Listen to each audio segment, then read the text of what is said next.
বান্দার দায়িত্ব আল্লাহর প্রশংসা করা, আল্লাহর আইন কানুনকে মেনে নেওয়া, আল্লাহর বিধি বিধানকে মেনে নেওয়া।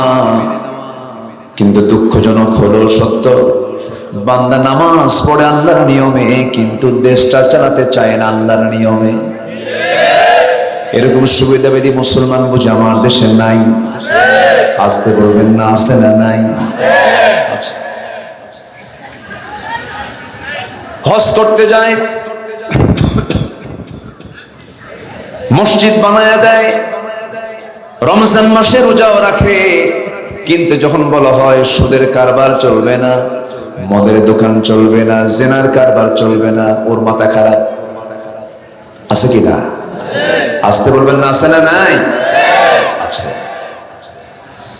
এই কথা, এই বক্তব্য যে সমস্ত আলেমরাই দিয়েছে, দীর্ঘ 16 বছর তাদের উপর অত্যাচারের স্টিম রোলার চালানো হয়েছে। সব আলেম কিন্তু এই জাতীয় কথা বলে না। আমার দেশে এমন আলোচকও আছে যার ভক্ত হলো শামীম ওসমানের মতো একজন কি খ্যাতনামা আলেমের দিন। শামীম ওসমানের নাম শুনছেন কিনা জানি না। নারায়ণগঞ্জের একজন কুতুব, তাহাজ্জুদ গোজার। হ্যাঁ, শামীম ওসমান তার এলাকায় এক আলোচক ওয়াজ করতে গেছে, বলে হুজুর আমি আপনার জিকিরের খুব ভক্ত, ওয়াজের ভক্ত না। কিসের ভক্ত? জিকিরের ভক্ত। ডিজে গান, বসেন বসেন, আছে না একটা কথা? আমি আপনার জিকিরের খুব ভক্ত, আপনি যখন জিকির করেন তখন আমি মনে হয় আসমানে চলে যাই। হ্যাঁ, তা আপনি এখন জিকির করবেন, আমি আপনার জিকির শুনতে শুনতে আমার বাড়ি পর্যন্ত চলে যাব। দেখেন, ও থাকবে না, বাড়ি পর্যন্ত চলে যাবে। বিগত 16 বছর অনেকে তেল মারা বক্তৃতা দিয়েছেন, হক কথা বলেননি। বিগত 16 বছর অনেক আলেম ওই জালিম সরকারের সকল সুযোগ সুবিধা গ্রহণ করেছেন, আবার তিলে তিলে জেলে থেকে জীবন পর্যন্ত দিয়ে দিয়েছেন। এমন আলেম আছে না নাই? আসতে বলবেন না, আছে না নাই? আমার কি দোষ ছিল? আমার তো জন্ম 71-এ না, আমি তো তার বহু পরে জন্ম। আমার 2018 সালের দিকে আমাকে নির্বাচনের আগ দিয়ে সাদা পুলিশ, সাদা পোশাকে, সাদা মাইক্রোবাস করে আমাকে ধরে নিয়ে চলে গেল। নিয়ে চলে যাওয়ার পর আমাকে মামলা ঠুকিয়ে দিয়ে জেলখানায় ঢুকানো হলো। জেলখানায় ঢুকলাম, তো ঢুকা মাত্রই দিকে সামনে এক 85 বছরের বৃদ্ধ মানুষ, উনিও জেলখানায়। তা আমারে দেখে লম্বা একখান সালাম দিলেন। সালাম দিয়ে কয়, হুজুর আপনি জেলখানায় ঢোকাতে আমি খুব খুশি হয়েছি। বললাম যে আপনি খুশি হলেন কেন? জেলে কি খুশি হওয়ার কথা? হুজুর অনেক দূর থেকে ওয়াজ শুনি, সাক্ষাৎ হয় না, মুসাফা হয় না, তো আপনি এত সুন্দর করে কাছাকাছি আসবেন, পাশাপাশি শুয়ে থাকবো, দেখা হবে, বিশাল আনন্দ। হুজুর থাকেন থাকেন। কি কথা কি বুঝতেছে? গ্রামের মানুষ খুব সরল মনে কথাগুলো বললেন। আমি চাচাকে বললাম, চাচা আপনার বয়স 85 বছর, কোথায় কোন ঘটনা ঘটাইছেন? কোন মামলা? কেন? কে বাবা আমার নামে মামলা দিছে, বিস্ফোরক মামলা। তো বললাম আপনি কি বিস্ফোরক বোঝেন কিছু? কে বাবা এটা কি জিনিস তাও তো বুঝি না, এটা দিয়ে খায় না কি করে? অর্থাৎ বিস্ফোরক হচ্ছে যে সমস্ত সন্ত্রাসীরা ওই কি বলে ককটেল বানায়, তারপরে বিভিন্ন বোমা তৈরি করে ত্রাস সৃষ্টি করে, এদের বিরুদ্ধে সাধারণত বিস্ফোরক মামলা হয়। 85 বছরের বুড়ার হাতের ফিটনেস তো ঠিক আছে, ককটেল মারেন নাকি? 85 বছর বয়সে তার নামে দিছে এই মামলা। একটা শিক্ষামন্ত্রী আনম ইহসানুল হক মিলন, কচুয়াবাড়ি, চাঁদপুর, মালয়েশিয়ায় তিনি দীর্ঘদিন ছিলেন, দেখা হয়েছিল। ওনার বিরুদ্ধে দিয়েছে হলো গরু চুরির মামলা। আর আল্লামা মামুনুল হকের বিরুদ্ধে দিয়েছিল হলো ভ্যানিটি ব্যাগ চুরির মামলা। চিন্তা করে দেখে। আর আল্লামা সাঈদীর বিরুদ্ধে যে মামলা হয়েছে সেই মামলার সাক্ষীর জন্ম হলো ৭৬ সাল, ঘটনা হলো ৭১ সাল। কি কথা কি বুঝতেছেন আপনারা? কথা কি বুঝতেছেন? এই করেই কেটেছে তাদের ১৬ বছর। বহু কথা আছে, আস্তে আস্তে করে শুনবেন। সবাই রাজি আছেন তো? সবাই শুনতে রাজি আছেন তো? ইনশাআল্লাহ। আল্লাহ কবুল করুন, আল্লাহ কবুল করুন। সম্মানিত ভাইয়েরা, আমাদের দিন শেষে আমাদের সাক্ষাৎ হবে শুধু একজনের সঙ্গে পার্মানেন্ট। তিনি কে? আসতে বলেন, তিনি কে? আজকে আমার আপনার সাক্ষাৎ এখন হচ্ছে, আর নাও হতে পারে। আপনার বউ বাড়িতে আছে, আগামীকালকে আপনার বউয়ের সঙ্গে সাক্ষাৎ নাও হতে পারে। আপনার ছেলে হেরে যেতে পারে। কেউ আমার আশেপাশে যা আছে কারোর সঙ্গে আমার সাক্ষাৎ স্থায়ী নয়। আমার সঙ্গে সাক্ষাৎ স্থায়ী হবে যার সাথে, যিনি কখনো হারাবেন না, ফুরাবেন না, কখনো হেরে যাবেন না। তিনি কে? আসতে বলেন, তিনি কে? তার কাছে আমরা হাজির হব চরিত্রহীনতা নিয়ে না চরিত্রশীলতা নিয়ে? আমরা চরিত্র নিয়ে, সুন্দর চরিত্র নিয়ে আমরা তার সামনে হাজির হব। জোরে বলি ইনশাআল্লাহ। এমনই মুমিনের জীবনের 15টা চরিত্র নিয়ে আমি আজকে কিছু কথা বলতে চাচ্ছি। মুমিন জীবনের কয়টা চরিত্র বলেন? 15টা চারিত্রিক গুণ নিয়ে আমি কিছু কথা বলতে চাচ্ছি। আমাকে সময় দিচ্ছেন তো? ইনশাআল্লাহ। আমাকে সময় দিচ্ছেন তো? জোরে বলি ইনশাআল্লাহ। সম্মানিত ভাইয়েরা, বলতেও লজ্জা পাচ্ছি আমি, একটু কি বলি। মাহফিল কমিটি একটু আমার কাছে একটা আবদার করেছিল, হুজুর মাদ্রাসা একটু আপনার মুখ থেকে একটু বললে, আমরা কইলে তো সব খেপে যাবে, আপনি বললে কেউ রাগ করবে না, মানে দায়িত্ব আমার কাছে চাপায় গেছে।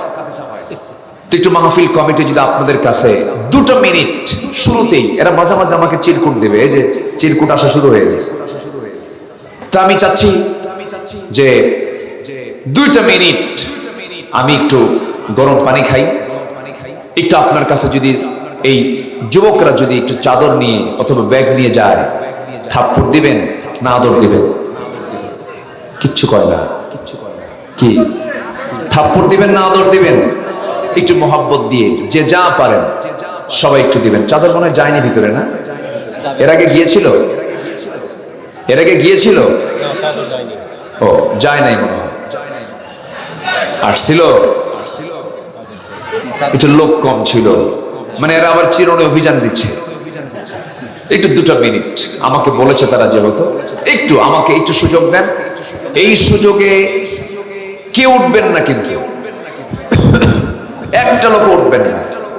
একটু জিকির করি সুবহানাল্লাহ, আলহামদুলিল্লাহ, লা ইলাহা ইল্লাল্লাহ, সুবহানাল্লাহ, আলহামদুলিল্লাহ, লা ইলাহা ইল্লাল্লাহ। এত লোক কম কেন? এক জায়গায় দ্রুত গতিতে। আমি সবাই তো মেহমান, যারা ওয়াজ শুনতে আসে এরা সবাই মেহমান। তো যে যা পারেন দিবেন, যিনি দেন তিনি দিবেন।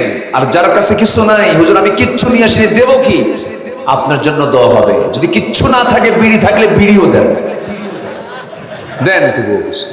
জিকির করি সুবহানাল্লাহ, আলহামদুলিল্লাহ, লা ইলাহা ইল্লাল্লাহ, আর জোরে লা ইলাহা সুবহানাল্লাহ, আলহামদুলিল্লাহ, লা ইলাহা, আর জোরে লা ইলাহা, লা ইলাহা সুবহানাল্লাহ, আলহামদুলিল্লাহ।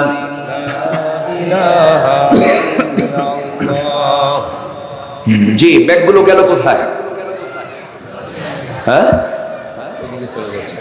যে দ্রুত গতিতে আমার মা যারা এসেছেন তারাও কম বেশি আজকের এই দানের সহযোগী হবেন। জোরে বলি ইনশাআল্লাহ।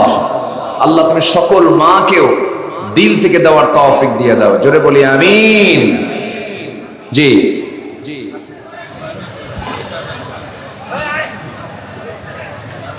ব্যাগগুলো নিয়ে সংশ্লিষ্ট কর্তৃপক্ষের হাতে হস্তান্তর করুন আমানত মনে করে, আবার নিজের খেদমতে নিয়েন না।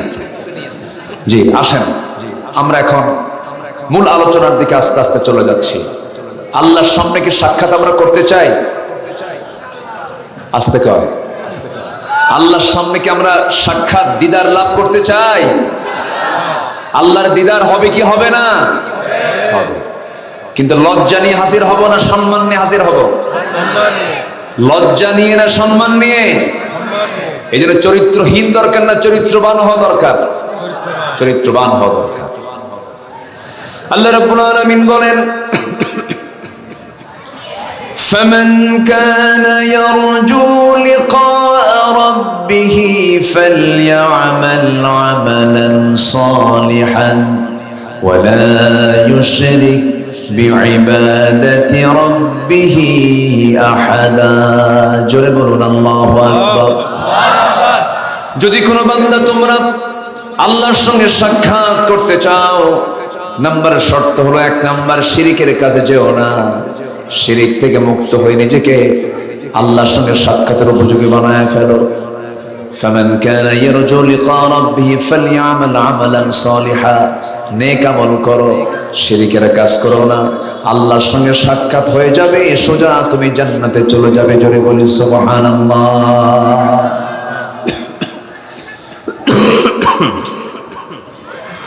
আল্লাহর সঙ্গে সাক্ষাৎ যেহেতু হতেই হবে, জান্নাতের মধ্যে আল্লাহ রাব্বুল আলামিন জান্নাতি বান্দার সঙ্গে সাক্ষাৎ করবেন।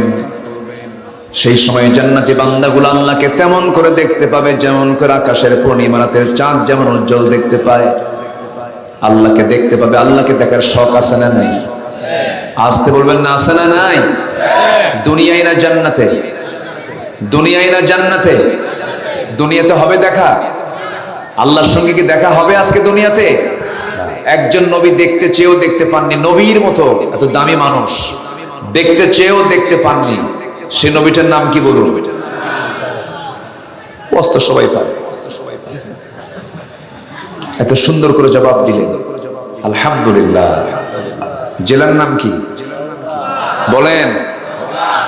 নও মানে কি পুরাতন না নতুন? নওগাঁ। কোনদিন আর পুরাতন গা হবে না, না? নওগাঁ, নওজোয়ান একটা মাঠ আছে না, মানে পুরাতন জোয়ান নাই আর, সব নওজোয়ান, সব নওগাঁ। আলহামদুলিল্লাহ। আল্লাহ আপনাদেরকে জান্নাতেও নতুন বানায় দিন। জোরে বলি আমিন।